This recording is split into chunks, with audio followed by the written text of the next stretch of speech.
చాలామంది ఈ రోజున ఇల్లు కట్టుకుంటున్నారు కానీ కుటుంబాలు కూల్చుకుంటున్నారు. చాలామంది ఇల్లు కట్టుకుంటున్నారు, కుటుంబాన్ని కూల్చుకుంటున్నారు. ఇంటికి పెట్టిన శ్రద్ధ కుటుంబానికి పెట్టట్లేదు. ఆయన బోధ వింటేనే మనం బాధలు పోతాం. ఉండటానికి ఇల్లు ఉంది, తినటానికి భోజనం ఉంది, వినటానికి ఏముంది? నా దగ్గర బోధ ఉంది.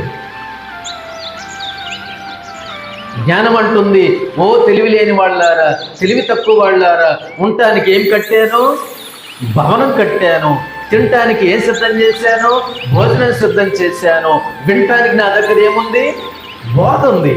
రండి, ఇక్కడికి రండి అని పిలుస్తుంది.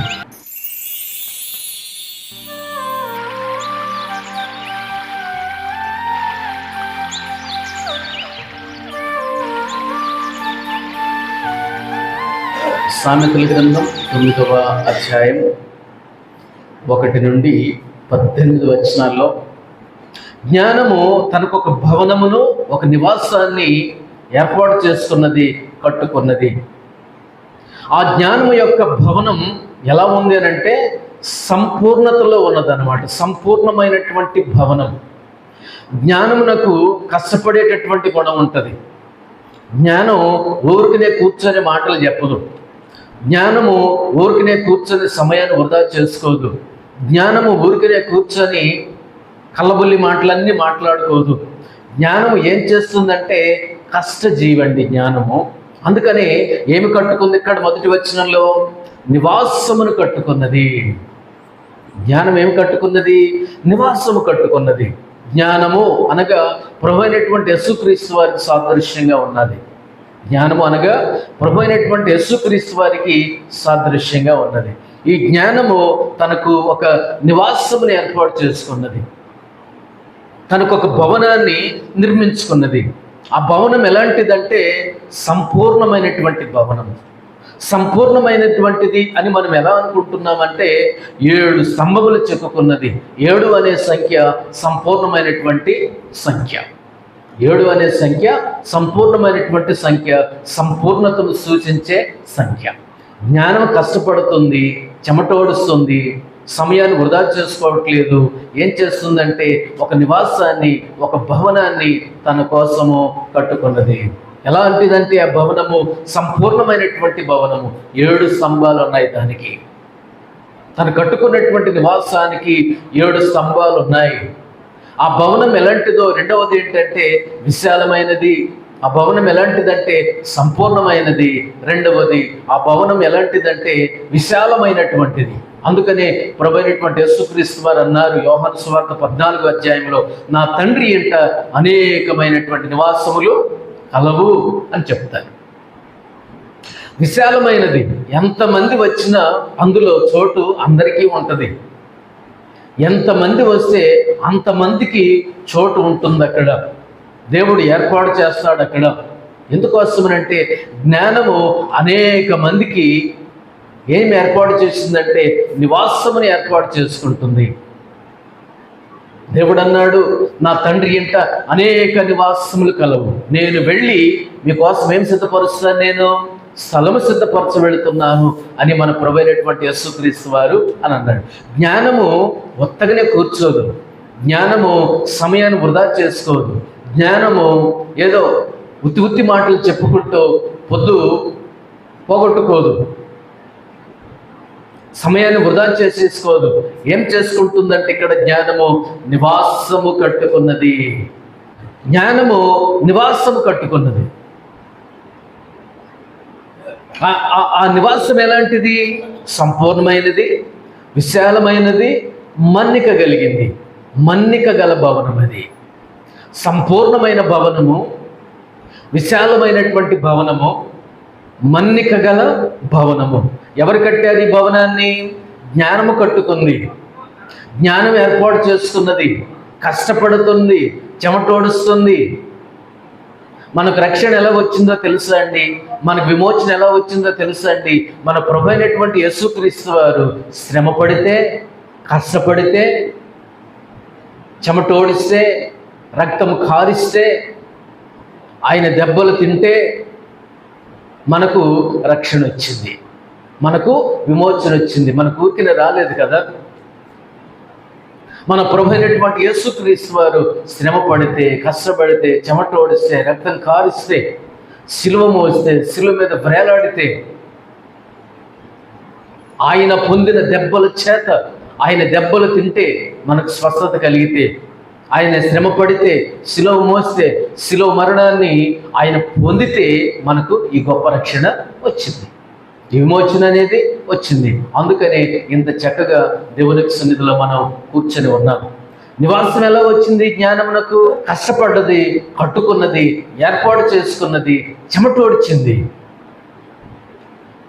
దేవుడు ఇక్కడ శ్రమ పడ్డాడు మన రక్షణ విషయంలో, మన విమోచన విషయంలో, మన స్వస్థత విషయంలో ఇక్కడ కష్టపడ్డాడు. వెళ్ళేటప్పుడు దేవుడు అన్నాడు, నేను వెళ్ళి మీకోసం ఏం సిద్ధపరుస్తాను? స్థలం సిద్ధపరుస్తాను అన్నాడు దేవుడు.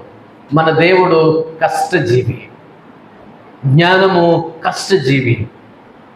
జ్ఞానము ఊరికినే కూర్చొని తినదది, జ్ఞానము ఊరికినే కూర్చొని మాట్లాడదది, జ్ఞానము సమయాన్ని వృధా చేసుకోదది. అందుకని అన్నాడు ఏమని? సోమరి చీమల యొద్దకు వెళ్ళుము, వాటి నడతలను జాగ్రత్తగా కనిపెట్టి ఏమి తెచ్చుకొనుము? జ్ఞానము తెచ్చుకో, బుద్ధి తెచ్చుకో అని దేవుడు హెచ్చరించాడు. జ్ఞానము ఎప్పుడు కూడా ఎలా ఉంటుందంటే సంసిద్ధంగా ఉంటుంది, శ్రమ పడుతుంది, అనేక విషయాలు వివరంగా చెప్తుంది. మన ప్రభు అయినటువంటి యేసుక్రీస్తు వారు కూడా అంతే, మన ప్రభు అయిన యేసుక్రీస్తు వారు కూడా అంతే. శ్రేష్టమైనటువంటి సంగతులు ఎన్నో ఆయన మనకు బోధించాడు. జ్ఞానము యొక్క నివాసం, జ్ఞానము యొక్క భవనం, జ్ఞానము యొక్క భవంతి ఎలాంటిదో మూడు మాటలు చెప్పారు. ఎలాంటిది అది? సంపూర్ణమైనది, రెండవది విశాలమైనది, మూడవది మన్నిక గలది. జ్ఞానము కట్టుకున్న భవనం, జ్ఞానం నిర్మించుకున్నటువంటి ఇల్లు, జ్ఞానము ఏర్పాటు చేసుకున్నటువంటి భవనం అలాంటిది. ఈ 9వ అధ్యాయం ధ్యానం చేస్తూ ఉన్నప్పుడు రెండవదిగా మనం చూస్తే మొదటి మాటలోనేమో జ్ఞానము యొక్క భవనము గురించి మనం మాట్లాడుకున్నాం. జ్ఞానము యొక్క భవనం, జ్ఞానము యొక్క నివాసం, జ్ఞానము యొక్క ఇల్లు ఎలాంటిదంటే అది ప్రశాంతత ఉంటుంది, అక్కడ సంతోషం ఉంటుంది, అక్కడ ఆనందం ఉంటుంది, అక్కడ చాలా సంతోషమైనటువంటిది అది. ఆ ఇంట్లో శాంతి నిలయం అది. ఎందుకోసమనంటే జ్ఞానం కట్టుకున్న ఇల్లు అది. జ్ఞానము కట్టుకున్న ఇల్లు ఎలా ఉంటుందో తెలుసా అండి?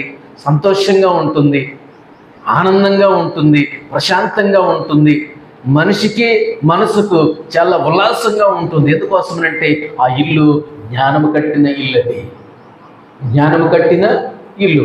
ఈ 9వ అధ్యాయంలో ఈ మొదటి మాటలో మనం చూస్తా ఉన్న జ్ఞానము నివాసమును కట్టుకుంది.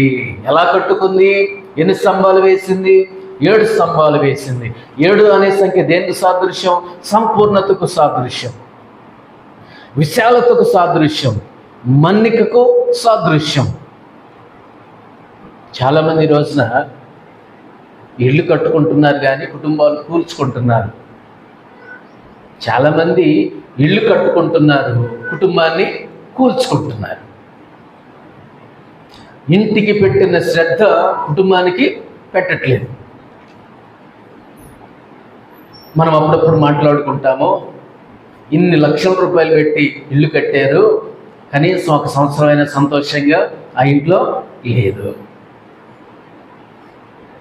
ఇన్ని లక్షల రూపాయలు పెట్టి సుందరంగా తీర్చిదిద్దాను, మార్బుల్స్ వేశాను, టైల్స్ వేశాను, చక్కగా తీర్చిదిద్దాను, లక్షల రూపాయలు ఖర్చు పెట్టి, కానీ 1 సంవత్సరం కూడా, 6 నెలలు కూడా, 2 సంవత్సరాలు కూడా సంతోషంగా ఆ కుటుంబం ఆ ఇంట్లో ఉన్నటువంటి దాఖలాలు లేవు.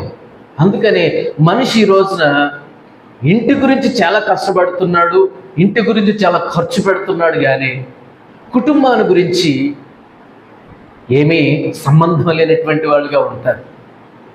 కట్టుకున్న ఇంటి కంటే కూడా మన కుటుంబం అనేటటువంటి ఇల్లు చాలా గొప్పది.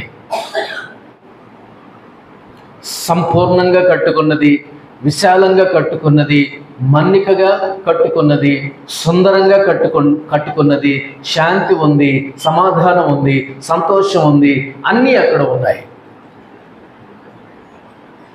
ఆ నివాసాన్ని చూస్తే, ఆ ఇంటిని చూస్తే ఎంత సంతోషంగా అనిపిస్తుందో, ఎంత ఆనందంగా అనిపిస్తుందో. జ్ఞానము కట్టుకున్నటువంటి భవనం సంపూర్ణమైనది, విశాలమైనది, మన్నిక కలిగింది. రెండవ మాటకు వచ్చేస్తాం. రెండవ మాట 9వ అధ్యాయము 2వ వచనం.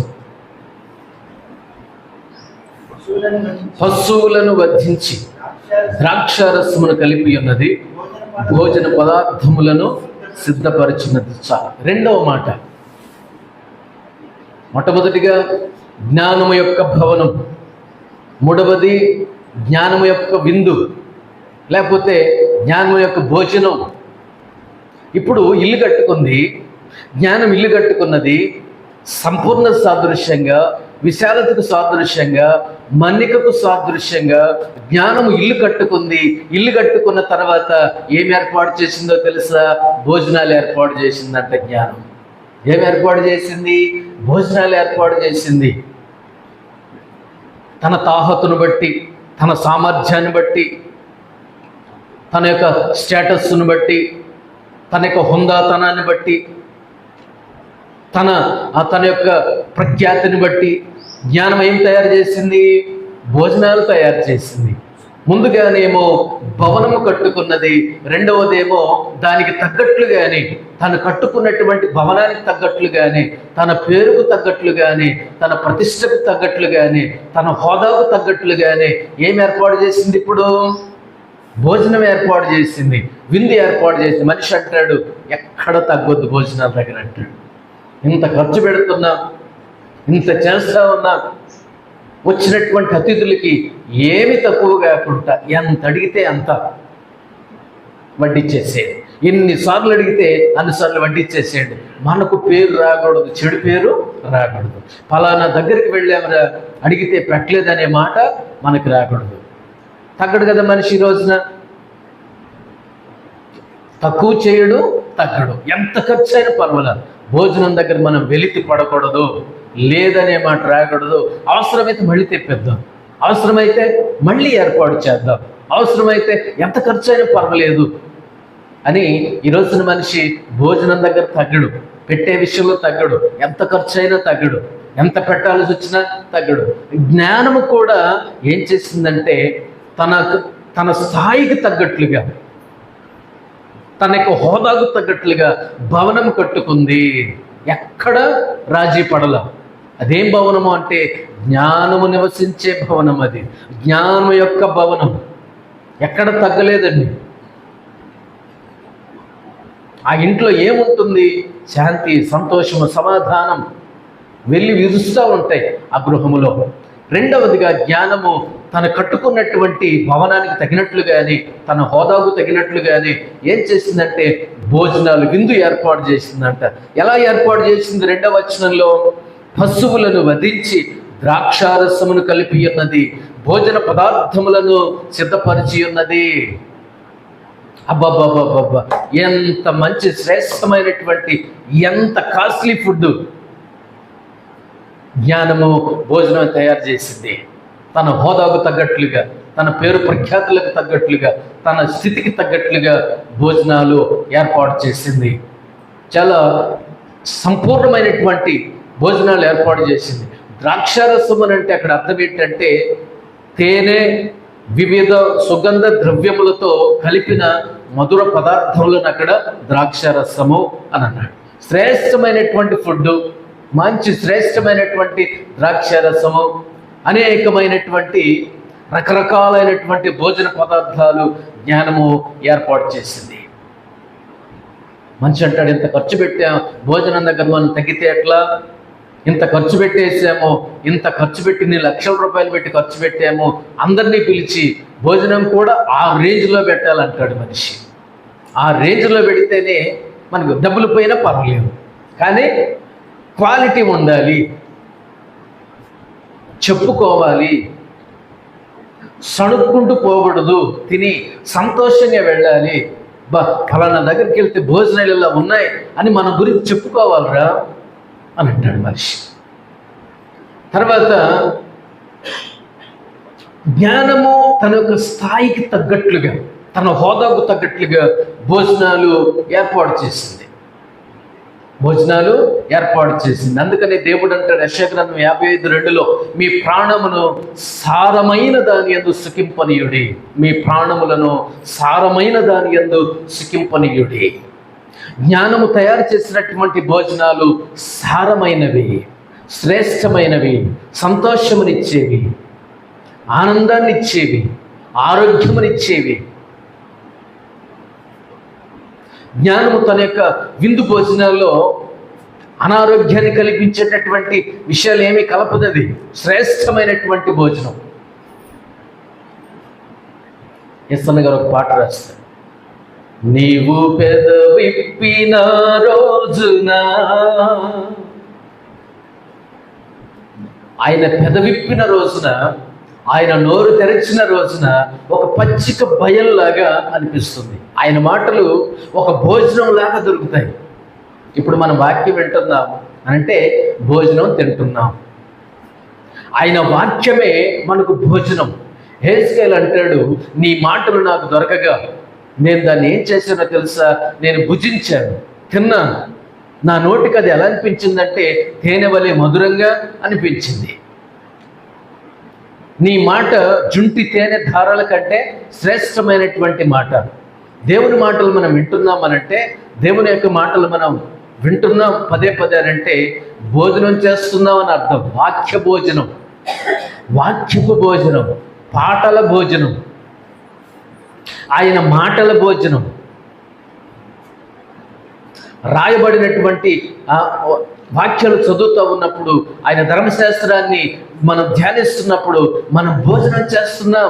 దావీదు అంటాడు, రాత్రి వేళ క్రొవ్వు మెదడు దొరికినట్లు నాకు దొరికిందయ్యా.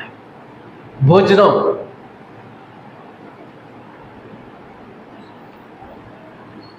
సాతానుడు అంటాడు యేసు ప్రభువు దగ్గరికి వచ్చి, నీవు దేవుని కుమారుడు అయితే ఈ రాళ్లను రొట్టెలుగా చేసుకొని తినమనంటే, యేసు ప్రభువు ఒక మాట అంటాడు, మనుష్యుడు రొట్టె వలన మాత్రము కాదు కానీ దేవుని నోట నుండి వచ్చి ప్రతి మాట వల్ల జీవిస్తాడు. అంటే అది భోజనం. దేవుని మాటలే భోజనం, దేవుని పాటలే భోజనం, దేవుని వాక్యమే భోజనం. ఒక విశ్వాసి ఎలా బ్రతుకుతాడు, ఎలా బ్రతకాలంటే ఇదిగో రెండో మాటలో మనం ఉన్నాం. జ్ఞానము అనగా ప్రభువైనటువంటి యేసుక్రీస్తు వారు సిద్ధం చేసినటువంటి వాక్యపు భోజనం ఉంది, పాటల భోజనం ఉంది, దేవుని యొక్క మాటల భోజనం ఉంది అని దేవుడు పిలుస్తూ ఉన్నాడు. ప్రయాసపడి భారం మోసుకొనుచున్న సమస్త జనులారా నా యొద్దకు రండి. యెషయా గ్రంథం 55:2 మనం చూస్తే 55:2 మీ ప్రాణములను సారమైన దాని యందు సుఖింపనియండి. ఏది పడితే తినబాకండి, ఏది పడితే అది మింగైబాకండి. అనారోగ్యం ఉంటుంది, అస్వస్థత వస్తుంది, ఫుడ్ పాయిజన్ అవుద్ది. కానీ జ్ఞానము తయారు చేసినటువంటి భోజనం అలాంటిది కాదండి. శ్రేష్టమైనటువంటి భోజనం, అమూల్యమైనటువంటి భోజనం అది. ఈ రోజున దేవుని యొక్క మాటలు మనం వినట్లేదంటే ఆ భోజనానికి మిస్ అయిపోయాం. పాటలు అనేటటువంటి భోజనం, దేవుని యొక్క మాటలు అనేటటువంటి భోజనం, వాక్యం అనేటటువంటి భోజనం, అవి మనకు లేవు అని అంటే దేవుని యొక్క భోజనం బల దగ్గర మనము లేవు అని అర్థం. అందుకని మన యొక్క జీవితంలో జ్ఞానము తయారు చేసినటువంటి, లేకపోతే ప్రభువైనటువంటి యేసుక్రీస్తు వారు తయారు చేసినటువంటి భోజనము దగ్గరకు మనం రావట్లేదంటే మనకి ఎలాంటి బలం ఉంటుంది, ఎలాంటి పుష్టి ఉంటుంది? ఉండదు కదా. 23 కీర్తనలో మనం చూస్తే పచ్చిక బయలులో ఆయన నన్ను పరుండజేయించున్నాడు. దేవుడు ఏం చేస్తాడు? దేవుడు తయారు చేసినటువంటి భోజనం, జ్ఞానము తయారు చేసినటువంటి భోజనం అక్కడ ఉంది. వాక్యం అనే భోజనం, దేవుని సన్నిధి అనే భోజనం మనకు పచ్చిక బయలు లాంటిది. పొద్దున్నే పశువులను ఇప్పండి, ఆడి పచ్చిక కనిపిస్తే ఎంత ఆతురుగా మేస్తాయో, ఎంత ఆతురతగా అవి తినివేస్తాయో. ఒక దేవుని బిడ్డ అంత ఆకలితో ఉండాలి. ఒక దేవుని బిడ్డ వాక్యము కొరకు, దేవుని యొక్క సన్నిధిలో ఆయన మాటల కొరకు అంత ఆతృతగా ఉండాలి, అంత ఆశగా ఉండాలి. కాబట్టి రెండవదిగా మనం చూస్తే జ్ఞానము యొక్క విందులో, జ్ఞానము తయారు చేసినటువంటి భోజనములో మన ప్రాణము సారం పొందుకుంటుంది, సుఖం పొందుకుంటుంది. 23వ కీర్తన 2వ వచనం ప్రకారముగా మనకు నెమ్మది, నిమ్మడము దొరుకుతాయి. ఎక్కడ? ప్రశాంతమైనటువంటి భోజనం ఉంది, ప్రశాంతమైనటువంటి వాతావరణంలో ప్రశాంతమైనటువంటి భోజనాన్ని దేవుడు ఏర్పాటు చేసి పిలుస్తా ఉన్నాడు. చూడండి 55వ అధ్యాయం యెషయా గ్రంథం 2వ వచనం. ఆహారము కాని దాని కొరకు మీరేలా రోకలిచ్చెదరు, సంతృష్టి కలుగు చేయని దాని కొరకు మీ కష్టార్జితమును ఎలా వేపరిచెదరు. నా మాట జాగ్రత్తగా ఆలకించి మంచి పదార్థములను భుజించుడి, మీ ప్రాణము సారమైన దాని యందు సుఖింపనీయుడి. చాలు, చూసారండి, మీ ప్రాణము సారమైన దాని యందు సుఖింపనీయుడి. సారం ఎక్కడుంది? శ్రేష్టత ఎక్కడుంది? సఖ్యత ఎక్కడుంది? సంతోషం ఎక్కడ ఉంది? సమాధానం ఎక్కడుంది? దేవుడు పెట్టే భోజనం, దేవుడు పెట్టే భోజనం, వాక్యపు భోజనం, దేవుడు పెట్టే దేవుని యొక్క మాటల భోజనం ఒక విశ్వాసికి దేవుడు ఏర్పాటు చేశాడు. అది రెండవ పాయింట్. జ్ఞానము ఏం చేసింది? 9వ అధ్యాయం 1వ వచనములో ఒక భవనాన్ని కట్టుకుంది. రెండవది, జ్ఞానం ఏం చేస్తుంది? భోజనం ఏర్పాటు చేసింది. భవనము మొదటిది, భోజనము రెండవది. కాబట్టి దేవుడు ఏర్పాటు చేసినటువంటి భోజనం బల దగ్గరకు, వాక్యము దగ్గరకు మనం వస్తున్నామని అంటే మన కడుపు నింపుతాడు దేవుడు. ఈ సామెతల గ్రంథం 9వ అధ్యాయంలో ఆయన వాక్యం బల్ల దగ్గరకు మనం వచ్చినప్పుడు మన కడుపు నింపుతాడు దేవుడు, మనల్ని తృప్తిపరుస్తాడు దేవుడు. ఆశగల ప్రాణాన్ని ఆయన తృప్తిపరుస్తాడు దేవుడు. నీ నోరు బాగ్గా తెరువుము, నేను దాన్ని నింపుతానన్నాడు దేవుడు. శ్రేష్టమైనటువంటి మధుర పదార్థములను దేవుడు నీకు ఇస్తానన్నాడు, మనకిస్తానన్నాడు దేవుడు. శ్రేష్టమైనటువంటి మంచి గోధుమలతో నేను నిన్ను తృప్తిపరుస్తానన్నాడు దేవుడు.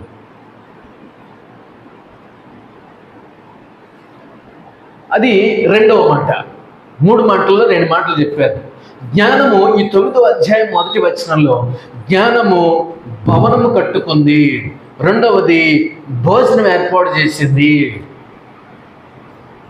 తనకు స్థాయికి తగ్గట్లుగా, తన హోదాకు తగ్గట్లుగా విందు భోజనాలు ఏర్పాటు చేసింది.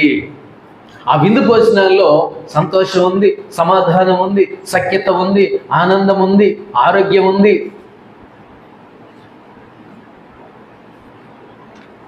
చాలా శ్రేష్టమైనటువంటి పదార్థాలు చాలా ఉన్నాయి జ్ఞానము దగ్గర. శ్రేష్టమైనటువంటి సంగతులు చాలా ఉన్నాయి జ్ఞానము దగ్గర. మూడవదిగా అన్నాను బోధ అని అన్నాను. మొదటిది అన్నాను భవనము, రెండవది భోజనము, మూడవది బోధ అని అన్నాను. రెండవ పాయింట్లో మనం ఉన్నాను. జ్ఞానము తయారు చేసినటువంటి భోజనము, జ్ఞానము తయారు చేసినటువంటి విందు చాలా అద్భుతమైనటువంటిది. 23వ కీర్తనలో కాపరి గొర్రెలను పచ్చిక బయళ్ళ దగ్గరికి నడిపిస్తే పుష్టిగా తిన్నాయి. ఏమి నీళ్లు తాగాయి? ఆ నీటి పేరేంటి? శాంతికరమైనటువంటి నీళ్లు తాగుతూ ఉన్నాయి. పచ్చిక బయళ్ళు, పచ్చిగా ఉన్నటువంటి పచ్చిక బయళ్ళు కడుపు నిండా తింటున్నాయి. శాంతికరమైనటువంటి జలాలు కడుపు నిండా తాగుతున్నాయి. దేవుడు ఏర్పాటు చేసినటువంటి, కాపరి ఏర్పాటు చేసినటువంటి ఆహారం చాలా శ్రేష్టమైనదండి. కొన్నిసార్లు కాపరి కొన్ని పొలాలు తీసుకొని ఆ పొలాలను తన మందకు ఆహారంగా పెట్టుకుంటాడు. డబ్బులు పోయినా పర్వాలే కాపరికి, డబ్బులు ఇవ్వాల్సి వచ్చినా పర్వాలేదు కాపరికి, డబ్బులు ఖర్చు పెట్టాల్సి వచ్చినా పర్వాలేదు కాపరికి.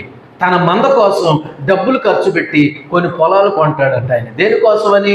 మేత కోసమే. మేత కోసమే కొనుక్కుంటాడు. అంటే తన మంద అంటే కాపరికి అంత ప్రేమ, మనము కూడా మనల్ని ప్రేమించినటువంటి దేవుడు మన కోసం ఏం ఏర్పాటు చేశాడు? 23 కీర్తనలు పచ్చిక బయళ్ళు. శాంతికరమైనటువంటి ఏ నీళ్లు పెడితే ఆ నీళ్లు పెట్టడు, ఏ భోజనం పెడితే ఆ భోజనం పెట్టాడు. దేవుడు కాపరి, శ్రేష్టమైనది పెడతాడు, శాంతికరమైనటువంటి జలాలు పెడతాడు. తన దగ్గరే పడుకోబెట్టుకుంటాడు మందని, మంద దగ్గరే ఈయన ఉంటాడు. ఆ చెట్టు కిందే మంద ఉంటుంది, ఆ చెట్టు కిందే మందను కాచే కాపరి ఉంటాడు. మందను విడిచి కాపరి ఉండడు, కాపరిని విడిచి మంద అనేది ఉండదు. ప్రతి క్షణం పగలంతా వాటిని మేపుతాడు, రాత్రంతా వాటిని కాస్తాడు. అంటే కాపరి తన మందంటే అంత ప్రేమ, కాపరికి తన మందంటే అంత ప్రేమ. ఎందుకోసమంటే వాటికి భోజనం పెట్టే విషయంలో ఉప్పు పెట్టాలి, అప్పుడప్పుడు ఉప్పు పొయ్యాలి, మంచి నీళ్ళు పెట్టాలి, మంచి ఆహారం పెట్టాలి, వాటిని గమనించాలి.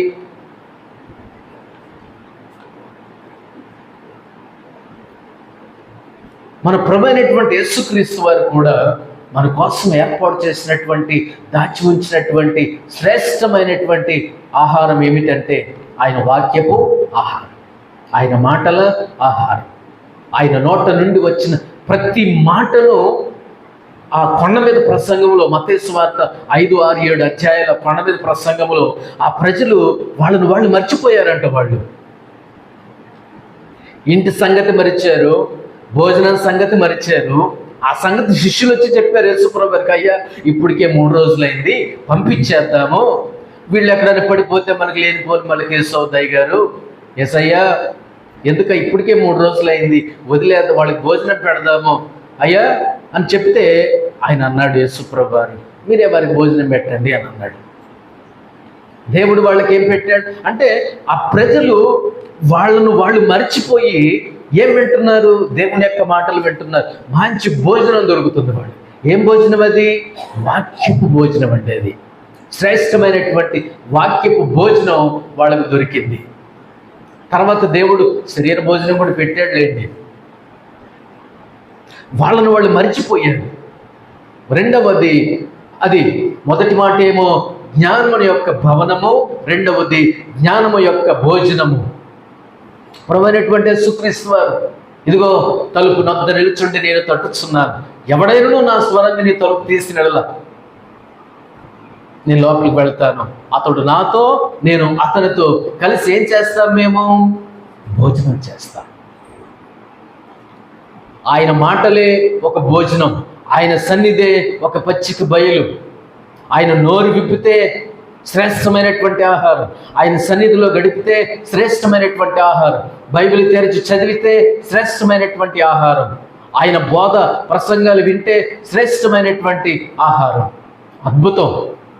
ఈ అనుభవంలోనికి మనం వస్తే, ఈ అనుభవంలో మనం దేవుని స్తుతిస్తే, ఈ అనుభవంలో మనం జీవిస్తూ ఉంటే మనం ఎప్పుడు ఆకలిగా, దేవుడు నీతిమంతులను ఆకలిగొననీయడు. ఆకలిగొననీయడానికి అర్థం ఏంటి? తన మాటల చేత దేవుడు తృప్తిపరుస్తాడు, తన మాటల చేత దేవుడు బలపరుస్తాడు. రొట్టె వలన మాత్రము కాదు, దేవుని నోట నుండి వచ్చి ప్రతి మాట వల్ల దేవుని బిడ్డలు జీవిస్తారు. అది రెండవ సంగతి. మూడవ సంగతి నేను జ్ఞాపకం చేస్తాను. సామెతల గ్రంథం 9వ అధ్యాయం. సామెతల గ్రంథం 9వ అధ్యాయం 3-4 వచనాలు. తన పనికత్తెల చేత, ఎవరి పనికత్తెల చేత? జ్ఞానం యొక్క పనికత్తెల చేత జనులను పిలువనంపినది పట్టణమందలి మెట్టల మీద అది నిలిచి, జ్ఞానం లేనివాడ ఇక్కడికి రమ్మని ప్రకటించుచున్నది. తెలివి లేని వారితో అది ఇట్లనుచున్నది, వచ్చి నేను సిద్ధపరిచిన ఆహారమును భుజించుడి, నేను కలిపిన ద్రాక్షారసమును పానము చేయుడి. ఇక జ్ఞానము లేని వారి ఎండకు బ్రతుకుడి, తెలివి కలగజేయ మార్గములలో చక్కగా నడువుడి. ఇది మూడవ మాట. మూడవ మాట ఏమన్నాను? మొట్టమొదటిగా జ్ఞానము యొక్క భవనము, రెండవది జ్ఞానము యొక్క భోజనము, మూడవది జ్ఞానము యొక్క బోధ. భవనము, భోజనము, మూడవది బోధ. జ్ఞానము దగ్గర ఏముంది? బోధ ఉంది. కష్టపడి ఇల్లు కట్టుకుందండి, చెమటోడ్చిందండి, కష్టపడదండి, రేయింబగళ్ళు కష్టపడదండి, ఊరికనే కూర్చొని మాట చెప్పట్లేదండి. జ్ఞానం కష్టపడిందండి, ఒక నివాసము కట్టుకుందండి. ఆ నివాసం ఎలాంటిదని 3 మాటలు చెప్పాను. తను కట్టుకున్న నివాసం ఎలాంటిది? సంపూర్ణమైనది. రెండవది ఏమన్నాను? విశాలమైనది.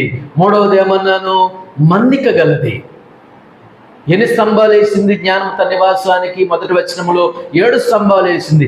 7 అనే సంఖ్య సంపూర్ణతకు సంఖ్య, సంపూర్ణ సంఖ్య. రెండవది ఏమన్నాను? తన కట్టుకున్నటువంటి భవనం రెండవది ఎలాంటిదంటే విశాలమైనది. నేను వెళ్ళి మీకోసం నేను స్థలము సిద్ధపరుస్తాను, నేను వెళ్తున్నాను, నా తండ్రి అంటే అనేకమైన నివాసాలు ఉన్నాయి. జ్ఞానము కట్టుకున్న ఇల్లు సంపూర్ణమైనది, జ్ఞానము కట్టుకున్నటువంటి ఇల్లు విశాలమైనది, జ్ఞానము కట్టుకున్నటువంటి ఇల్లు మన్నిక గలది. మొదటి పాయింట్.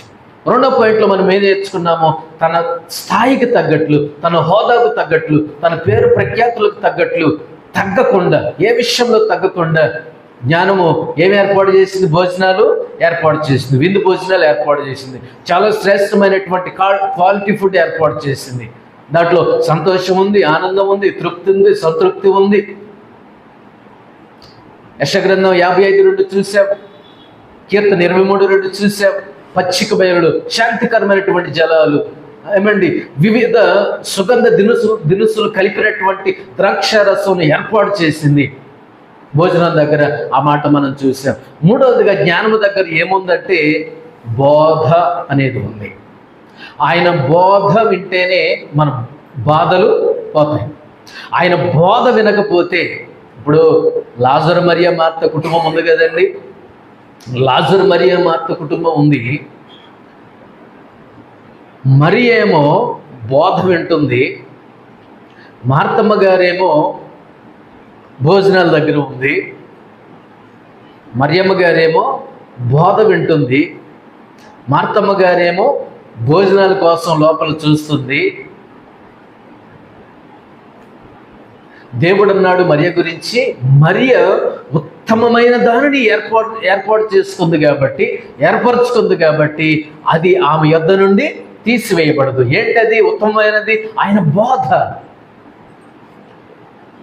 ఏంటి ఉత్తమమైనది? ఆయన బోధ. మార్తమ్మ గారికి ఎందుకు కంగారు వచ్చింది? ఎందుకు బీపీ పెరిగిపోయింది? ఎందుకు ఆయాసపడుతుంది? ఎందుకు తొందరపడుతుంది?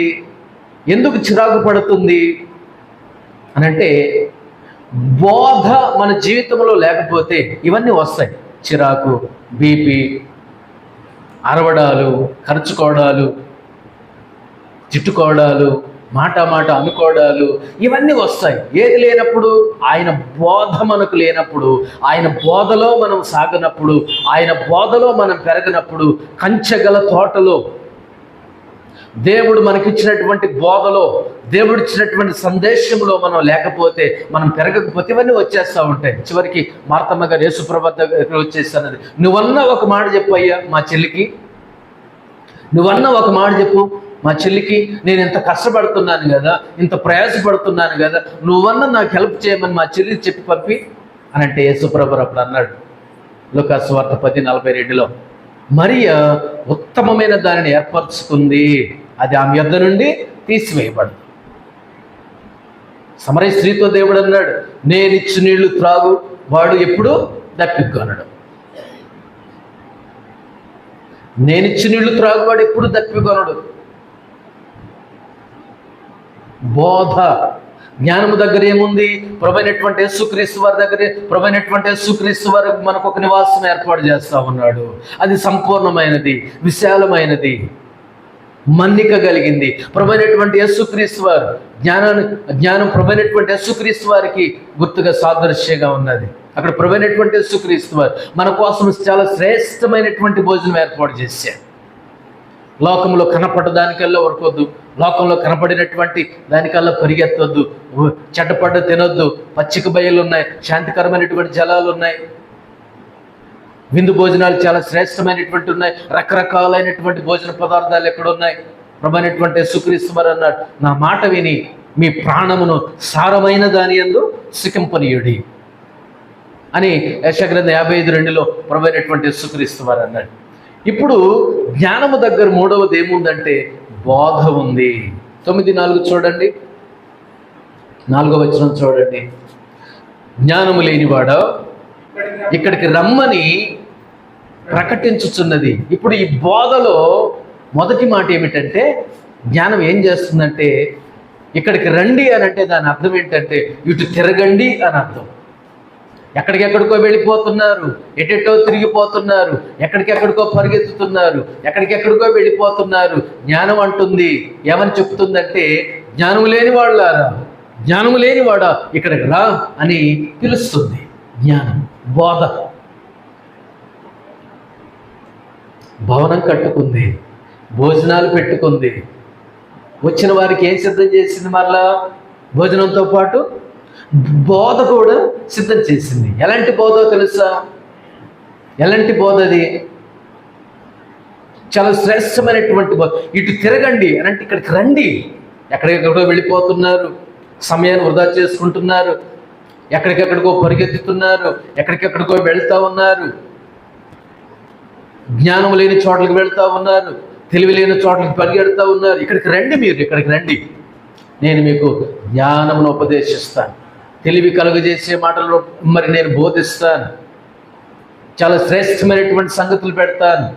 ఇదిగో పొట్టకేమో ఆహారం ఉంది, ఆధ్యాత్మిక జీవితానికేమో బోధ ఉంది. అన్ని విధాలుగా ఇక్కడికి వస్తే ఉండటానికి ఇల్లు ఉంది, తినటానికి భోజనం ఉంది, వినటానికి ఏముంది? నా దగ్గర బోధ ఉంది.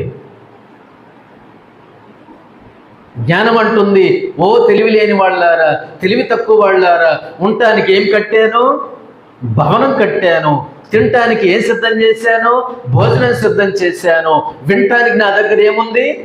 బోధ ఉంది. రండి, ఇక్కడికి రండి అని పిలుస్తుంది. ఎంత శ్రేష్టమైనటువంటి సంగతులండి, ఎంత అద్భుతమైనటువంటి మాటలండి. జ్ఞానం దగ్గర జ్ఞానం ఎంత ప్రేమ కలిగిందండి ప్రభువైనటువంటి యేసుక్రీస్తు వారు. నేను మిమ్మల్ని అనాథులుగా విడువనన్నాడు దేవుడు. నేను మిమ్మల్ని అనాథులుగా విడువను, నేను విడిచిపెట్టను.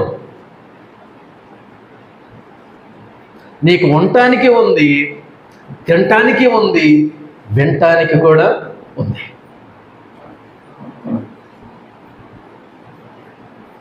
ఏమని బోధిస్తుందంటే, జ్ఞానం లేకుండా బ్రతుకుతావా? ఇంకెంతకాలం జ్ఞానం లేకుండా బ్రతుకుతారు? ఇంకెంతకాలం రక్షణ లేకుండా బతుకుతారు? ఇంకెంతకాలం దేవునికి దూరంగా జీవిస్తారు? ఇంకా ఎంతకాలము బురదలో పడి పొర్లుతారు? ఇంకెంతకాలం లోకంలో పడిపోతారు? చచ్చేంత వరకు ఈ లోపల మీ జీవితాలు అయిపోతాయి, మీ శ్రేష్టమైనటువంటి జీవితాలు కరిగిపోతాయి, నీడవలే సాగిపోతాయి, ఆవిరి వలె మరి అవి ఏమైపోతాయంటే కనుమరుగైపోతాయి. జ్ఞానం అంటుంది, రండి, నా దగ్గర బోధ ఉంది. ఏం బోధ అది? జోక్స్ లేవు నా దగ్గర, లోకపు సంగతులు ఏమీ లేవు నా దగ్గర. శ్రేష్టమైనటువంటి సంగతులు ఉన్నాయి, బుద్ధి మాటలు ఉన్నాయి, జ్ఞానం మాటలు ఉన్నాయి, రక్షణ మాటలు ఉన్నాయి,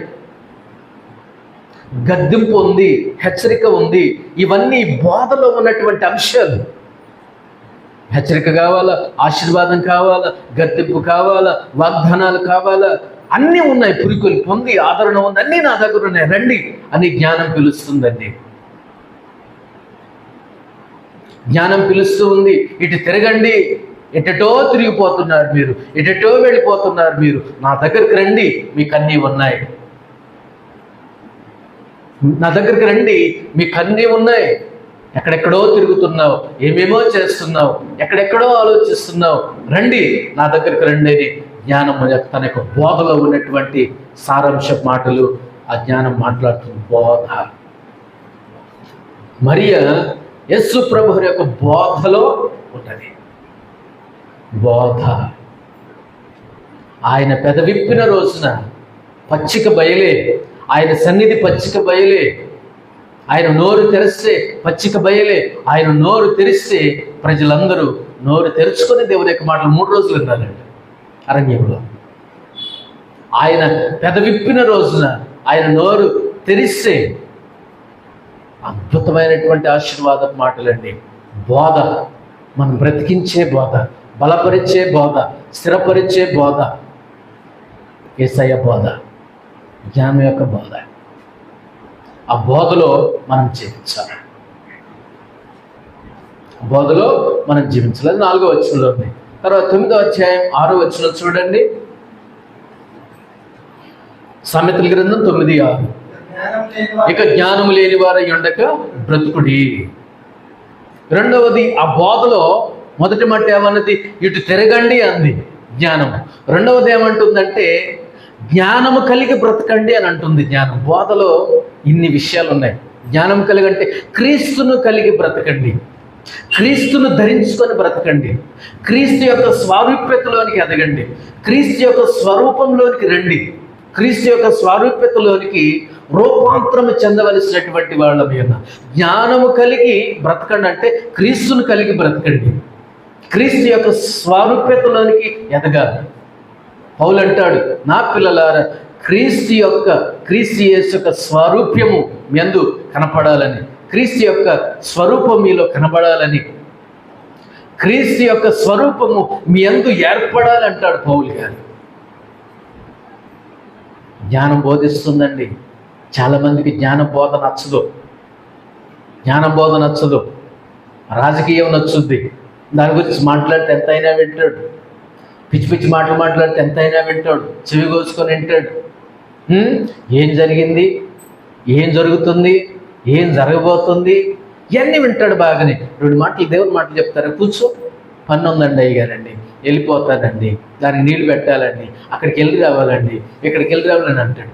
మిగతా పనులన్నీ లోకమే, అన్నీ మాటలే.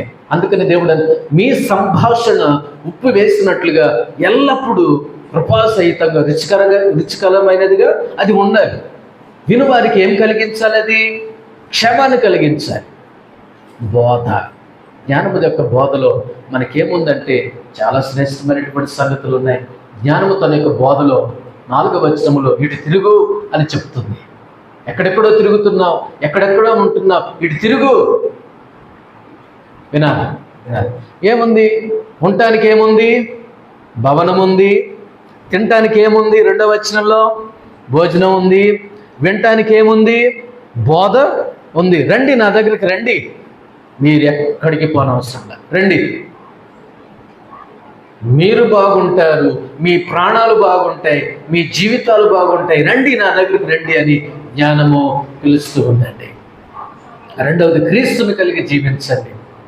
3వ మాట 6వ వచనం చూడండి, 2వ భాగం.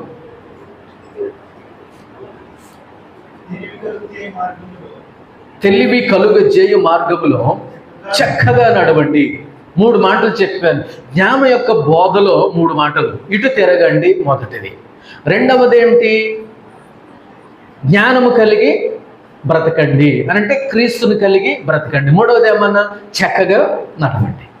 బాగలేదా ఈ మాటలు? చక్కగా లేవా? ఈ మాటలు చాలామందికి నచ్చవండి.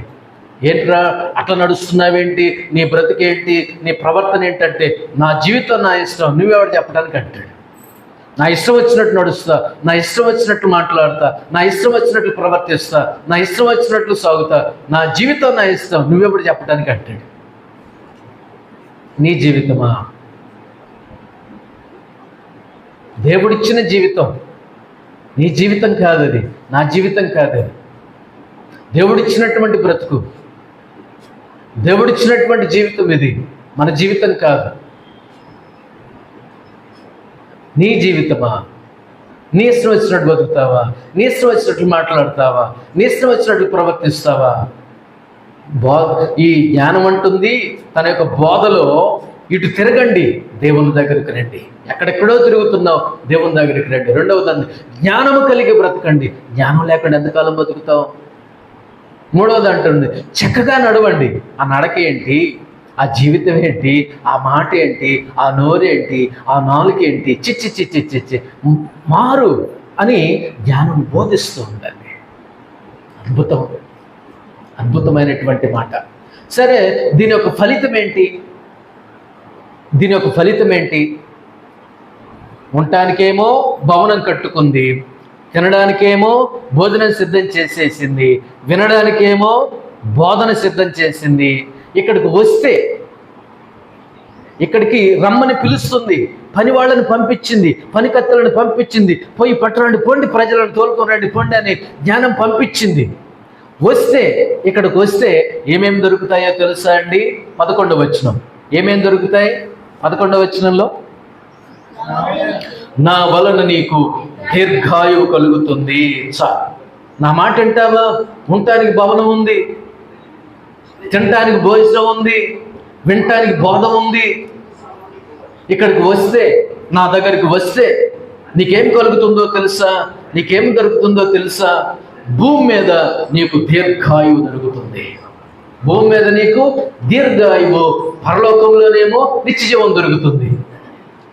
ఇక్కడికి వస్తే, నా మాట విని నా దగ్గరికి వస్తే నీకు దీర్ఘాయువు దొరుకుతుంది, పరలోకములో నిత్యజీవము దొరుకుతుంది, సంతోషము దొరుకుతుంది, సమాధానం దొరుకుతుంది, తృప్తి దొరుకుతుంది, సంతృప్తి దొరుకుతుంది నా దగ్గరికి వస్తే అని జ్ఞానం కబురు పెట్టింది ప్రజలందరికీ. పనికత్తెలను పంపించింది, ప్రజల్లోకి పనికత్తెలను పంపించింది. రండి నా దగ్గరికి రండి, ఉండటానికి భవనం ఉంది, తినటానికి భోజనం ఉంది, వినటానికి బోధ ఉంది, రండి నా దగ్గరికి రండి. వస్తే భూమి మీద నీకు దీర్ఘాయువు, పరలోకంలోనేమో నిత్యజీవము, సంతోషము, సమాధానము, తృప్తి, సంతృప్తి దొరుకుతాయి, రండి అని జ్ఞానం పిలుస్తుందండి. అద్భుతం, అత్యద్భుతం. ఇక్కడికి వస్తే మన ప్రాణాలు అలా ఉంటాయి. రెండవ భాగం నేను మీకు జ్ఞాపకం చేస్తాను, చూడండి. 13వ వచనం నుండి 2వ భాగం. మొదటి భాగంలో 9వ అధ్యాయం 1 నుండి 12 వచనాలు ఒక భాగం. జ్ఞానము గురించి మాట్లాడుకున్నాం. జ్ఞానం ఏమి కట్టుకున్నది? భవనం కట్టుకున్నది. ఆ భవనం ఎలాంటిది? సంపూర్ణమైనది, విశాలమైనది. 3వది మన్నిక కలిగింది. 2వది భోజనం గురించి మాట్లాడుకున్నాం. రకరకాలైనటువంటి పదార్థాలతో, శ్రేష్టమైనటువంటి పదార్థాలతో, సుగంధ దినుసులు కలిపినటువంటి ద్రాక్షరసములతో శ్రేష్టమైనటువంటి భోజనాలు, రకరకాలైనటువంటి భోజనాలు సిద్ధం చేసేసింది, సిద్ధపరిచింది. భోజనం దగ్గర చాలా అద్భుతమైనటువంటి భోజనం, ప్రాణానికి సారమైన దాని అందు సుఖించడానికి, సారమైన దాని అందు జీవింపజేయడానికి ఆ భోజనంలో రకరకాలైనటువంటి మంచి ఆరోగ్యంనిచ్చే ఆనందదాయకమైనటువంటి భోజనాన్ని తనకు స్థాయికి తగ్గట్లుగా, తన రేంజ్కి తగ్గట్లుగా, తన యొక్క పేరు ప్రఖ్యాతులకు తగ్గట్లుగా, ఇల్లు కట్టుకుంది దానికి తగ్గట్లుగానే భోజనాలు ఏర్పాటు చేసి పిలుస్తుంది జ్ఞానం. 3వదిగా ఏం ఏర్పాటు చేసింది? బోధన సిద్ధం చేసింది. ఆ బోధ వింటే మన బాధలు పోతాయి, మన బాధలు తొలగిపోతాయి. మరియ గురించి మనం మాట్లాడుకున్నాం. అదిగో అరణ్యంలో ప్రజలు, వాళ్ళ గురించి వాళ్ళు మర్చిపోయి ఆ దేవుని యొక్క ఆహారం తింటూ శరీరానికి సంబంధించిన దాని విషయంలో వాళ్ళు మర్చిపోయారు. దేవుడు వాళ్ళ యొక్క ఆధ్యాత్మిక జీవితాలకు ఆహారం పెట్టాడు, శరీర జీవితాలకు కావలసిన ఆహారం కూడా కొండ మీద ప్రసంగంలో దేవుడు ఏర్పాటు చేశాడు. అది మొదటి భాగం. రెండవ భాగంలోనికి వచ్చేస్తే 13వ వచనంలో ఇక్కడ ఒక రెండో మాట మనకి కనిపిస్తాయి. ఇక్కడ ఉన్నది ఎవరు? బుద్ధిహీనత. ఇక్కడ ఉన్నది ఎవరు? బుద్ధిహీనత.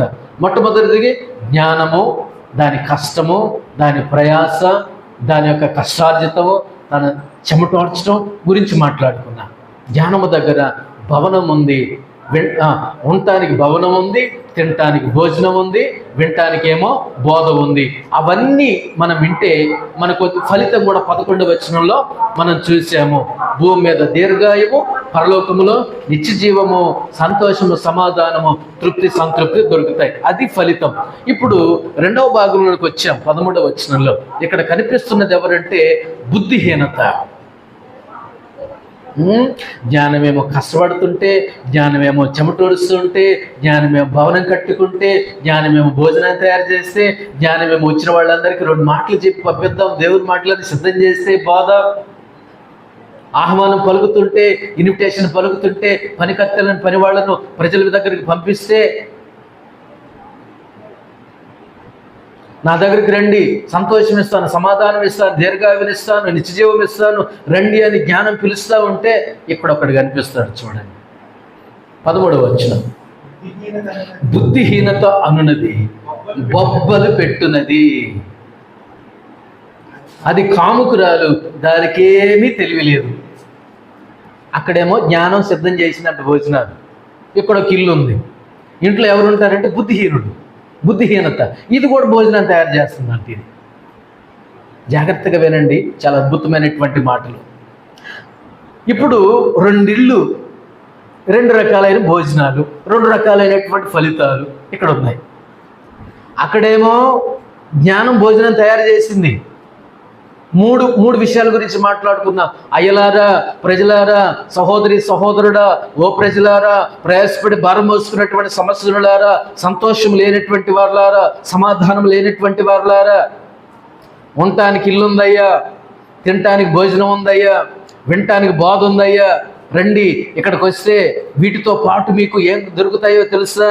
దీర్ఘాయువు దొరుకుతుంది, నిత్యజీవం దొరుకుతుంది, సంతోషం దొరుకుతుంది, సమాధానం దొరుకుతుంది, తృప్తి దొరుకుతుంది, సంతృప్తి దొరుకుతుంది, రండి అని పిలుస్తుంది. ఎంత కష్టపడింది కదండి. ఇప్పుడు ఈయన ఏం చేస్తున్నాడు? బుద్ధిహీనుడు ఏం చేస్తున్నాడు?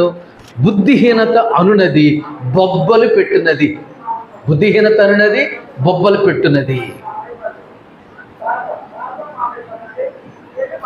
ఇప్పుడు ఈ బుద్ధిహీనత తన యొక్క నివాసాన్ని గురించి మాట్లాడుకుంటే పెద్ద చెప్పుకోవడానికి ఏమీ లేవు.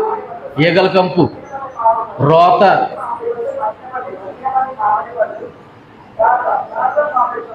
ఆ ఇల్లు ఎలా ఉందంటే అసలు మనుషులుండే కొంపేనా ఇది?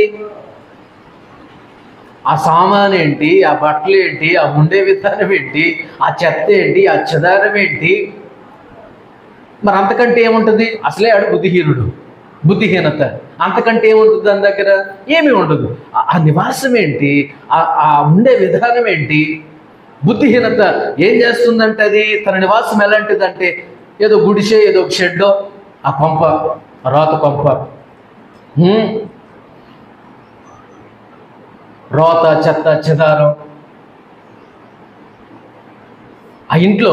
అందుకని 7 దయ్యాలు వచ్చినాయి కదా, అందుకని 7 దయ్యాలు ప్రవేశించాయి కదా, ఆ ఇంటిని పాడు చేసింది కదా. బుద్ధిహీనత యొక్క నివాసం ఎలా ఉంటుందంటే చెప్పుకోవడానికి ఏమీ ఉండదు అక్కడ. చెడు వాసన, చెడు కంపు, దోమలు, ఈగలు అన్నీ ఉంటాయి అక్కడ. చెత్త, చెదారం, లోక సంబంధమైనవన్నీ ఉంటాయి, లోక సంబంధమైనటువంటి ఉంటాయి. జేబులో అగ్గిపెట్టి ఉంటుంది, చెవు మీదేమో చుట్టముక్క ఉంటుంది, అన్నీ ఉంటాయి. పొగాకు ఉంటుంది, సిగరెట్లు ఉంటాయి, అన్నీ తగిలించుకొని తిరుగుతాడు, అన్నీ వెలిగించుకొని తిరుగుతాడు.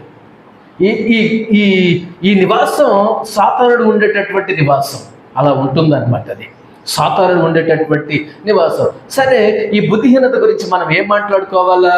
13వ వచనంలో బొబ్బలు పెట్టున్నది. మాటలే కానీ పనులు ఏమీ ఉండవు దీని దగ్గర. బొబ్బలు పెడుతుంది, అరుస్తుంది, కేకలేస్తుంది, కానీ పనులు జరగట్లేదు. కేకలు వేస్తుంది కానీ పనులు జరగట్లేదు. ఆ ఇంట్లో డంబాలు ఖాళీగా కూర్చొని కబుర్లు చెప్తుంది. ఏం చేస్తుందంటే 14వ వచనంలో, అది తన ఇంటి వాకిట కూర్చుండును. జ్ఞానం ఏం చేసింది? ఇల్లు కట్టుకుందండి, భోజనం ఏర్పాటు చేసిందండి, బోధ ఏర్పాటు చేసిందండి. ఇదేం చేస్తుంది? 14వ వచనంలో బుద్ధిహీనత కదలదు, మెదలదు, ఇంట్లో కూర్చుంటుంది, ఉన్నది తింటుంది, కేకలు పెడుతుంది, టయానికి కావాలా, టైం ఆలస్యం అయితే కుదరదు, బొబ్బలు ఓ సింహంలాగా గాండ్రిస్తుంది, కుక్క వలె అరుస్తుంది. ఇక ఇదే దీని పని. ఏం చేస్తుంది? 14వ వచనంలో తన ఇంటి వాకిటి కూర్చుంటుంది, 13వ వచనంలోనేమో కేకలేస్తుంది. ఏంటి ఆ కేకలు? ఏంటి? నీ బుద్ధిహీనత ఏంటి? నీ జీవితం ఏంటి? నీ బ్రతుకేంటి? ఇలాంటిది తన ఇంటి వాకిటి కూర్చుంటుంది, డంబప్ మాటలు మాట్లాడుతుంది. అది ఏమండి? లేని హోదాను చూపెట్టుద్ది అంటారు. ఏంటది? బుద్ధిహీనత. లేని దాన్ని చూపెడుతుంది, లేని దర్పాన్ని చూపెడుతుంది, లేని హోదాను చూపెడుతుంది. తన దగ్గర ఇంట్లో లోపల ఏమి లేదు, కానీ దేనికి తగ్గదు అది బుద్ధిహీనత. డంబాలు మాట్లాడుతుంది, చెడు కంపు, రోత, తన మాటల్లో అపరిశుభ్రత, తన యొక్క మైండ్లో, తన ప్రవర్తనలో అంతా ఏంటంటే అది లోక సంబంధమైనటువంటి తీరు, లోక సంబంధమైనటువంటి జీవితం. బుద్ధిహీనత. తన నివాసం బాగలేదు, తన మాట బాగలేదు, తన ప్రవర్తన బాగలేదు. మాటలే ఉన్నాయి, బొబ్బలే ఉన్నాయి, అరుపులే ఉన్నాయి, కేకలే ఉన్నాయి. ఆత్మీయత ఏమీ లేదు, ఆత్మీయత ఏమీ లేదు. డంబపు మాటలు ఉన్నాయి, లేని అధికారాన్ని, లేని దర్పాన్ని కూర్చొని ఊరికనే మాట్లాడుతుంది. అది డంబపు మాటలు అది మాట్లాడుతూ ఉంది. రెండవదిగా 17వ వచనం చూద్దాం. అది తెలివి లేని వాడు ఒకడు వచ్చుట చూచి దొంగిలించిన నీళ్లు తీపి చాటున తినిన భోజనం రుచి అని చెప్పును. దీని దగ్గర కొద్దిగా భోజనం ఉందండి. దీని దగ్గర కొద్దిగా భోజనం ఉంది. ఎలాంటి భోజనమో తెలుసా? ఏం భోజనం అది? దొంగిలించిన నీళ్లు తీపి, చాటున తినిన భోజనము రుచి. జ్ఞానము దగ్గర ఏమేమి ఉన్నాయి? వధించిన పశువులు, ద్రాక్ష రసము, రకరకాలైనటువంటి భోజన పదార్థాలు, రకరకాల గుమగుమలాడించే ఆరోగ్యదాయకమైన ఆనందదాయకమైనటువంటి భోజనాలు ఉంటే, జ్ఞానము దగ్గర ఏమున్నాయి? కొద్దిగా ఆహారం ఉంది, కొద్దిగా నీళ్ళు. అంత తప్ప ఏమీ లేవు, అంతకు తప్ప ఏమీ లేవు, అంతకు తప్ప ఏమీ లేవు, అంతకు తప్ప ఏమీ లేవు దాని దగ్గర. జ్ఞానమేమో రకరకాలైనటువంటి భోజన పదార్థాలతో విందు భోజనాలు సిద్ధం చేస్తే 2-5 వచనాల్లో బుద్ధిహీనత దగ్గర మాత్రం కొద్దిగా నీళ్లు ఉన్నాయి, కొద్దిగా ఏమో భోజనం ఉన్నాయి. పైగా ఏమని చెప్తుందో తెలుసా? బుద్ధిహీనత ఏమని చెప్తుంది? 17వ వచనంలో దొంగిలించిన నీళ్లు తీపిరా. తర్వాత ఏమంటుంది? చాటున తినిన భోజనం రుచిరా అని చెప్తుందంట బుద్ధిహీనత. దొంగిలించిన నీళ్ళకి రుచి ఎక్కువ, చాటును తినటువంటి భోజనానికి మాధుర్యం ఎక్కువ, మధురం ఎక్కువ, రుచి ఎక్కువ అని చెప్తుంది బుద్ధిహీనత. ఇది రెండో ఇల్లు. మొదటి ఇల్లు ఏమో జ్ఞానం యొక్క నివాసము, రెండవదేమో బుద్ధిహీనత యొక్క నివాసము. ఈ రకంగా మనం చూస్తే దాని దగ్గర ఉన్నాయి కొన్ని నీళ్లు ఉన్నాయి, కొద్ది భోజనం ఉంది. పైగా అది ఏమని బోధిస్తుందంటే, ఏమని చెప్తుందంటే దొంగిలించిన నీళ్లు తీపిగా ఉంటాయి, చాటును తిన్న భోజనం రుచి అని చెప్తుంది. అది రండి దొంగతనానికి వెళ్దాం, రండి దొంగతనానికి వెళ్ళొద్దాం, తిందాం, కడుపు నిండా తిందాం, కష్టపడి కాదు, కొట్టుకొచ్చి తిందాం, పట్టుకొచ్చి తిందాం, దొంగిలించి తిందాం, ఎవరు సొమ్మో తిందాం, ఎక్కడిదో తిందాం, పోగులు వేసుకుందాం, రా అట్లా పోయి ఎట్లా వద్దాం, అలా పోయి ఇలా వచ్చేద్దాం, జేబు నింపుకుందాం, కడుపు నింపుకుందాం, అవి భలే రుచిగా ఉంటాయి, అవి భలే తీయగా ఉంటాయి. మన చెట్టు బాగోవు కానీ వాళ్ళ చెట్టు బాగుంటాయి, కోసుకొచ్చి తిందాం. మన కోడి పెట్ట బాగోదు, వాళ్ళ కోడి బాగుంది, దాన్ని పట్టుకొచ్చి తిందాం. ఇదంతా ఎవరు నేర్పిస్తున్నారు? బుద్ధిహీనత.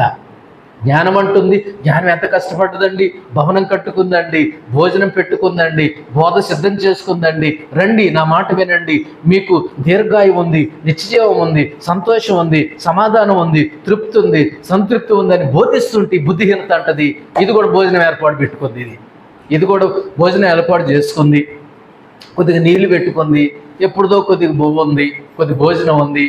పైగా చెప్తుంది ఇది దొంగిలించిన నీళ్లు తీపిగా ఉంటాయి, చాటును తిన్న భోజనం ఎలా ఉంటుందంటే రుచిగా ఉంటుంది అని బోధిస్తుంది. దీని కొంపలో ఏమేమి ఉంటాయి చెప్పమంటారా? హరాయి సొమ్ము, దొంగిలించిన సామాను, దొంగతనం చేసుకొచ్చినటువంటి సామాన్లు అన్నీ నింపుకొని ఉంటుంది. ఇది కష్టపడి కొనుక్కున్నది కాదు, ఇది ఈ భోజనం కూడా ఇది కష్టపడి పెట్టుకుంది కాదు, ఎక్కడ కొట్టుకొచ్చింది.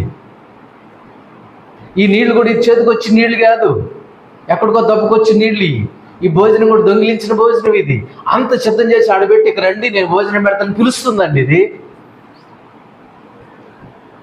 విచిత్రంగా లేదా? విచారంగా లేదా?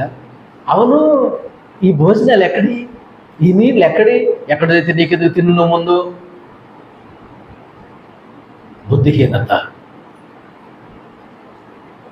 మొత్తగానే ఆడ కూర్చుంది, కష్టపడదు, చెమటోడ్చదు. ప్రేమ దేవుని బిడ్డలారా, మన ఆధ్యాత్మిక జీవితంలో మనం కష్టపడకుండా, చెమటోడ్చకుండా, మోకాళ్ళు వేయకుండా, ప్రార్థించకుండా, కన్నీళ్లు కార్చకుండా మనకేమీ రాదు. మనకు దేవుడు ఇచ్చినటువంటి రక్షణ విమోచన నోటికి రాలేదు. దేవుడు కష్టపడితే మనం సుఖపడుతున్నాం. కాబట్టి ఆధ్యాత్మిక జీవితం క్రయము చెల్లించుట, కష్టపడుట, చెమటోడ్చుట, మోకాళ్ళు వేయుట, చాలా ప్రాముఖ్యమైనటువంటిది. కాబట్టి ఈ బుద్ధిహీనత కొంపలు ఏమున్నాయి? దొంగిలించిన సామాన్లు ఉన్నాయి, అన్ని చాటుమాటు వ్యవహారాలే, అంత రోతే, అంత రుచే, అంత చచ్చే. అంతకంటే మించే ఉంటుంది బుద్ధిహీనత ఇంట్లో. ఇది ఎక్కడదో నీకు ఎందుకులే అంటుంది అది. ఇది ఎప్పుడు కొన్నామంటే అదే తర్వాత ఇప్పుడు ఎందుకులే అయ్యాన్ని, ముందు భోజనం చేయి, నీళ్లు తాగు. ఎక్కడి నుండి వచ్చినాయి? ఎక్కడి నుండి వస్తే నీకెందుకు, తాగు. జ్ఞానము దగ్గరేమో బోధ ఉంటే బుద్ధిహీనత దగ్గరేమో శోధన ఉందండి. శోధిస్తుంది. ఏమని శోధిస్తుంది? 17వ వచనం చూడండి. ఏమని శోధిస్తుంది? తెలివి లేని వాడు ఒకడు వస్తున్నాడు అంటాడు అట్నుండి. తెలివి లేని వాడు ఒకడు అట్నుండి వస్తున్నాడంట. అలా వచ్చేవాడిని ఏమంటుంది? ఇది దొంగిలించిన నీళ్ళు ఉన్నాయి, చాటును తినిన భోజనం రుచి అని శోధిస్తుందంట. జ్ఞానము దగ్గర నాకు బోధ ఉందండి, భోజనం ఉందండి, భవనం ఉంది, చక్కగా మాట్లాడుతుంటే ఇది అంటుంది, శోధిస్తుంది. యేసు ప్రభును శోధించింది. ఈ లోకములో ఉన్నదంతా శరీరాశ, నేత్రాశ, జీవపు డమ్మము ఒక వ్యక్తిని శోధిస్తుందండి. బుద్ధిహీనత, పాపం, లోకం, సాతానుడు. ఈ బుద్ధిహీనత సాతాను సాదృశ్యం. జ్ఞానం ప్రభువైనటువంటి యేసుక్రీస్తు శోధిస్తుంది. జాగ్రత్త. అవ్వమ్మ గారిని శోధించింది, బిలామును శోధించింది, యోధాను శోధించింది, గెహాజీని శోధించింది, దేమాను శోధించింది. శోధనలో పడిపోయిన వాడు చాలామంది పైకి లేవలా, కూరుకొని పోయారు, కృంగిపోయారు, కనపడకుండా పోయారు. జాగ్రత్తగా 17వ వచనంలో తెలివి లేని వాడు ఒకటి పట్టుకుంది. శోధిస్తుంది. జాగ్రత్త, శోధిస్తుంది. దాని శోధనలో ఏమున్నాయో తెలుసా? దాని శోధనలో ఆకర్షణ ఉంది, అల్లుకుపోతుంది, ఆక్రమించుకుంటుంది. జాగ్రత్త. దాని దగ్గరికి వెళ్ళొద్దు, దాని భోజనాల దగ్గరికి వెళ్ళొద్దు, దాని దరిదాపుల్లోనికి వెళ్ళొద్దు. ఏమేమో తయారు చేసింది, అది తిన్నావా నువ్వు చస్తావు. ఆ భోజనం దగ్గరికి వెళ్ళావా నువ్వు కనిపించవు. జ్ఞానము దగ్గర బోధ ఉంది, బుద్ధిహీనత దగ్గర శోధన ఉంది. శోధిస్తుంది, వేధిస్తుంది, వేపుడు చేసేస్తాడు. ఇక కనపడు. ఇక నరకాగ్ని గుండంలో వేసి ఫ్రై చేస్తూనే ఉంటాడు. ఉపయోగం లేదు జీవితానికి. ఉపయోగం లేదు మనకి ఆధ్యాత్మిక జీవితంలో. వాడి మాట విని వెళ్ళామా మనం నష్టపోతాం. సాతానుడు కొన్నిసార్లు వంట మేస్త్రి అవతారం ఎత్తుతాడు. దొంగిలించిన నీళ్లు తీపిగా ఉంటాయి, చాటుని తిన్న భోజనం బాగుంటుంది అని శోధిస్తాడు. నా దగ్గరికి వచ్చి తిను, ఇది తాగు, ఇదిగో నువ్వు నరకానికి పో, నేను నరకంలో పడేస్తానంటాడు. కాబట్టి దేవుని బిడ్డలముగా మనం నేర్చుకోవలసినటువంటి విషయం ఏమిటంటే, దీని దగ్గరికి మనం వెళ్ళకూడదు. ఈ భోజనం దగ్గరికి మనం వెళ్ళకూడదు. దీని దరిదాపులోకి మనం వెళ్ళకూడదు. దీని దగ్గరికి మనం వెళ్ళకూడదు. దీని దగ్గరికి మనం వెళ్ళేమా ఇక అంతే సంగతి. దీని ఫలితం ఏంటో చూసి మనం ప్రార్థన చేసుకుందాం. ఇందాక జ్ఞానం యొక్క ఫలితం ఏంటి? దీర్ఘాయువు, నిత్యజీవము, సంతోషము, సమాధానము, ఆనందము, తృప్తి, సంతృప్తి. దాని ఫలితం అది. జ్ఞానము దగ్గరికి వెళితే, ఆ నివాసం దగ్గరికి వెళితే. ఇప్పుడు బుద్ధిహీనత నివాసం దగ్గరికి వెళితే మన ఫలితం ఏంటి? 18వ వచనం చూడండి. అయితే అచ్చటి ప్రేతలు ఉన్నారనియో, దాని ఇంటికి వెళ్ళువారు పాతాళ కోపములో ఉన్నారనియో వారికి ఎంత మాత్రము తెలియలేదు. దాని ఇంటికి వెళ్ళావా? బుద్ధిహీనత ఇంటికి వెళితే ఫలితం ఏంటి? మరణం ఉంది, పాతాళం ఉంది, నరకం ఉంది, అగ్ని ఆరదు, పురుగు చావదు, పళ్ళు కొరగటమే తప్ప ఏం ఉపయోగం ఏముండదు. ఏ ఇంటికి వెళ్తా భోజనానికి? జ్ఞానము భవనం కట్టుకుంది, భోజనాలు పెట్టుకుంది, బోధ సిద్ధం చేసింది. అక్కడికి వెళితే నీ కడుపు నిండుద్ది, హృదయం నిండుద్ది, సంతోషిస్తావు, సమాధానంగా ఉంటావు, సఖ్యతగా ఉంటావు. దాని తర్వాత నీకు దీర్ఘాయువు దొరుకుతుంది, నిత్యజీవం దొరుకుతుంది, సంతోషము, సమాధానం, తృప్తి, సంతృప్తి, పరలోక భాగ్యం, దేవునితో వివేకాలు ఉండే భాగ్యం దొరుకుద్ది. అదే బుద్ధిహీనత ఇంటికి వెళ్ళేవో దాని ఇల్లు ఏంటంట? 18వ వచనంలో దాని ఇంటికి వెళ్ళు వారందరూ పాతాళ కోపములో పడతారు. అచ్చటేముంటుంది? మరణం ఉంది, పాతాళం ఉంది, నరకం ఉంది, అగ్ని ఆరదు, పురుగు చావదు, బాధ, వేదన, సంతోషం లేదు, సమాధానం లేదు, ఒక బుక్కెడు నీళ్ళు కూడా లేవు. అయ్యా లాజర్ పంపునైనా, కొద్దిగా లాజర్ పంపునైనా, ఒక్క నీటి బొట్టు రాజా, ఒక్క నీటి బొట్టునైనా, అల్లాడిపోతున్నానైనా. ఏమీ దొరకవు అక్కడ. ఆ ఇంటికి వెళ్ళామా అంతే సంగతులు, ఆ ఇంటికి వెళ్ళావా ఇక అంతే సంగతులు. నీకు శాంతి లేదు, సమాధానం లేదు, సంతోషం లేదు, సఖ్యత అంతకంటే లేదు. మనం ఒకసారి మనం పరిశీలన చేసుకుందామా దేవునికి సన్నిధిలో? ఎక్కడికి వెళ్తే మనం బాగుపడతాం? జ్ఞానం దగ్గరికి వస్తే మనం ఉండటానికి భవనం ఉంది, తినటానికి భోజనం ఉంది, వినటానికి దేవుని మాటలు ఉన్నాయి, దాని ఫలితార్థం దీర్ఘాయువు, నిత్యజీవం, సంతోషము, సమాధానం, సఖ్యత, సంతృప్తి అన్నీ ఉన్నాయి.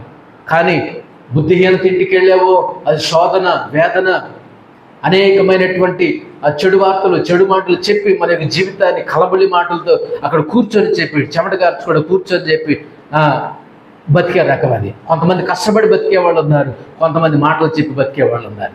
ఇది ఆ బాపతే. దాని దగ్గరికి వెళితే మరణం ఉంది, దాని ఇల్లు మరణానికి దారితీస్తుంది, దాని ఇల్లు నరకానికి దారితీస్తుంది, దాని ఇల్లు పాతాళానికి దారితీస్తుంది. అక్కడ అగ్ని ఆరదు, పురుగు చావు. అటేమో జ్ఞానం పిలుస్తుంది, జ్ఞానం లేనివాడా ఇక్కడికి రమ్మని పిలుస్తుంది. ఇటేమో బుద్ధిహీనత పిలుస్తుంది. ఏ పిలుపు విని ఎక్కడికి వెళతావో అదే నీ చివరి. జ్ఞానం కావాలా, బుద్ధిహీనత కావాలా? ఎక్కడికి వెళ్తాం? ఏ ఇంటికి వెళదాం? ఏ ఇంటికి భోజనానికి వెళ్దాం? బుద్ధిహీనత ఇంటికి వెళ్దామా, జ్ఞానం ఇంటికి వెళ్దామా? ఒకసారి మనం పరిశీలన చేసుకుందాం. ఈ లోకంలో చాలా జాగ్రత్తగా బ్రతకవలసినటువంటి వాళ్ళమై ఉన్నాం. జ్ఞానం యొక్క అదుపాజ్ఞంలో నడుద్దాం, జ్ఞానము చొప్పున నడుద్దాం. జ్ఞాన పిలుపులో, జ్ఞానం యొక్క ఆహ్వానములో మనకు అన్ని ఆశీర్వాదాలు ఉన్నాయి. బుద్ధిహీనత యొక్క ఆహ్వానములో మనకు మరణము, నరకము, పాతాళము, ప్రేతలు ఇక మళ్ళీ కనిపించమనం. యుగ యుగాలు నరకములో మనం కాలిపోతూ జీవించాలి. కాబట్టి మేలైనదేదో, శ్రేష్టమైనదేదో, తెలివి కలుగజేయ మార్గంలో చక్కగా బ్రతుకుతాం. జ్ఞానం పిలుస్తుంది, ఇక్కడికి రండి, క్రీస్తుని కలిగి జీవించండి, చక్కగా నడవండి అని జ్ఞానం పిలిచింది. జ్ఞానం పిలుస్తుంది, నా దగ్గరికి రండి, కొద్దిగా నీళ్లు ఉన్నాయి, ఈ ఆహారం ఎట్లా ఉంది, అదేదో దొంగతనం చేసింది, ఇదే చోటన తినేది, చివరికి తినండి, మీకు ఏముంది? నరకము, పాతాళము, మరణము అన్నీ ఉన్నాయి, పదండి అంటుంది. జాగ్రత్త, వద్దు, దాని దగ్గరకు వద్దు, జ్ఞానం దగ్గరకు వద్దాం, జ్ఞానం కలిగి బ్రతుకుదాం, జ్ఞానం ఇచ్చేటటువంటి ఆశీర్వాదం నిండుగా పొందుకుందాం. దేవుడి మాట దీవించుగా ప్రార్థన చేస్తాం.